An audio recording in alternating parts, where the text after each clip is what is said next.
Hey guys, remember to like, comment, and subscribe to get a great discussion on gaming and all that surrounded. Now, on to today's topic. So I actually had the chance to sit down and watch Sony's state of play video that they released the other day. And this one, in my opinion, was a lot better than their first foray into these online updates that is much akin to Nintendo's Nintendo Direct. So I think that it was a lot better. Much mostly because it copied a lot more of what Nintendo does, and that includes being a lot faster. Like the games are. They showed what they had to show, and then the games didn't overstay their welcome. It didn't last too long. The entire video actually didn't last very long at all. It's very reminiscent of a Nintendo Direct Mini, and that was a good choice from their point. I think that was a really good idea, and also the choice of games were pretty. I thought it was pretty good to show off the second time. They had more games that were, more interesting. I think the state of play the first time came off a little bit more on the casual side. I think they're still trying to figure out who their audience is for these state of plays, and in my opinion, I don't think that state of plays should be very casual. I think that it kind of presents itself as being casual, but I don't. I feel like more of the core audience is gonna watch this, and I feel like it's nothing's wrong with the more casual, simple games, and that's fine. And I don't. These games aren't, too simple and too casual and whatnot. That's not the case. It's just that the way that Sony's presenting them looks a little too much like that. So, I guess that's one problem I had with it, but I think that's something that they're working on. I think they're gonna change that as time goes on. But they showed off new games. What else? What else did they do? The length of the games, length of the time they had of the games wasn't too long, wasn't too short. It was just enough to give you, just to tell you, this is the game. I think this one is coming out. This is new. This isn't new. All the information that you need to know, and then go on to the next thing. It didn't feel like it wasted my time. Even if I didn't so-called was interested in the product, I wasn't kept there for too long, and that's important in one of these update videos. That's a good thing. So, and lastly, they showed off some really good, core games that are going to be more, more interesting. Not interesting for me, I should say. That's not fair for me to say interesting. Interesting for me. And that would be, the Predator game that looks kind of interesting. More of a wide appeal. The Away, the survival game that has an interesting new kind of mechanic where you play as like the little small animal and you're in this like wilderness kind of environment and you play through its point of view. I thought that was really interesting. Medieval is coming back, and that's a remake. And last but not least, the Final Fantasy VII remake. Game that they showed off the trailer. So those four games I thought were pretty key in this not conference, this state of play, and I think that was a really good choice. I think this was a really good choice for their second showing, and I really hope that they improve from now on. Now I really hope that they have more first party titles in the future, and and to show off that.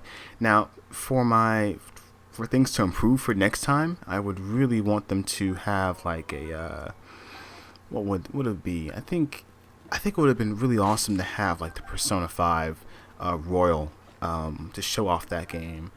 The problem here that now I think about it is that was a Japanese announcement, and that game was, I don't think there has been any English translation or anything English for that game so far.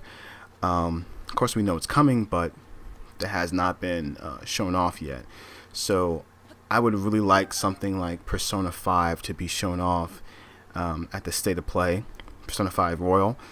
What else would I like to see? I would like to see, Catherine. I know that's coming out soon.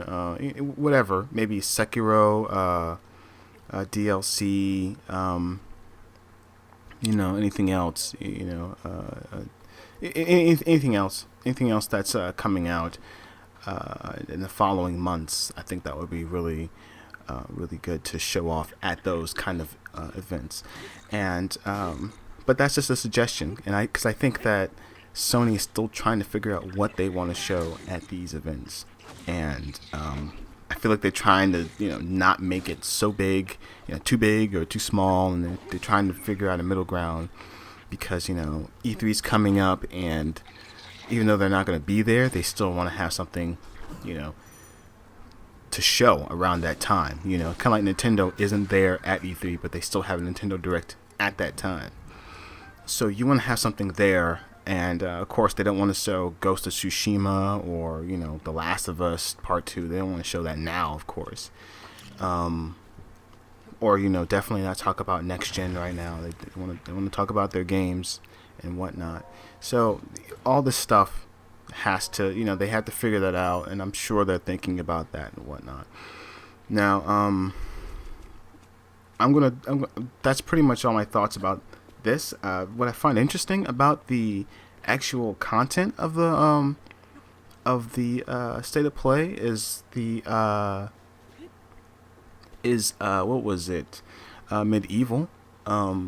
I didn't play a lot of the PlayStation 1 games. I didn't actually play. There's only very few of them I actually got to play. And Medieval caught my eye because that's another PlayStation 1 game that's being remade, like the Spiral edition, Spiral trilogy that was remade, and the Bandicoot thing that was being remade. This one's being remade, and it's at $30. That's pretty cool. And I'm not too sure about the pricing of the other games. I think they were discounted at $40 to $50, but to see a game at $30, I hope it does well, because that's probably, I hope it does well and is well made, of course, but that probably just means that the consumer is asking for just a fresh coat of paint to an old IP and not changing much at all to it, just putting Unreal Engine 4 onto something like an old game like that, and then just selling it at $30. I think that's fair enough. It's a fair price. And for Final Fantasy VII, let's see. I'm glad to see it again. It's been a while. It's been like 2 years or so. It didn't give much information. Final Fantasy VII is such a big game. Unfortunately, there's a lot of questions that we still have and whatnot. And it's the kind of game that I think a lot of fans, hardcore Square fans, they want to know about. This is real-time action, no, not the turn-based action. And we want to know more about that kind of stuff. What's going on with that? Is this still going to be in parts? 'Cause I think it's still going to be in parts. It's going to be broken up. But obviously, these State of Plays aren't going to go into that kind of detail. I wonder for the next State of Play or the future states of play, are we going to have detailed explanations on these games? Because so far we really didn't have much. I mean, we had the Predator thing where they says asymmetrical gameplay and a little quote, but that's it. So I'm kind of interested to see what Sony does next with all this stuff. Because Nintendo, sometimes they go into detail about whatever, but they dedicate it towards a dedicate a game, or dedicate a direct towards a game and whatnot. I'm interested to see what Sony will do in the future and whatnot. Especially since a lot of these games are third party, Nintendo is first party, and a lot more control over that. So we'll have to wait and see. But maybe I think I've had this video on for much too long. So thank you all for watching. I'm excited for whenever the next one is. Probably be next month, since that's E3. I'm sure they're going to do something interesting. But thank you all for watching, and have a great day. Bye.